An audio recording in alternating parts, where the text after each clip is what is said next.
तिपरा मोथा का काम है तिपरा मोथा के बारे सोचना और अपना तिपरासा के बारे सोचना।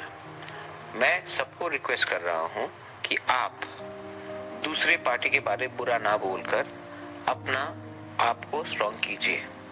आप दूसरे को देखकर आप अपने आप को ठीक नहीं कर सकते हैं। आपको अपने अंदर देखकर ही अपने आप को ठीक करना है। तो आप लोग कोई भी कमेंट ऐसा मत कीजिए पब्लिकली जहां मैं तिपरासा को खराब बोल रहा है।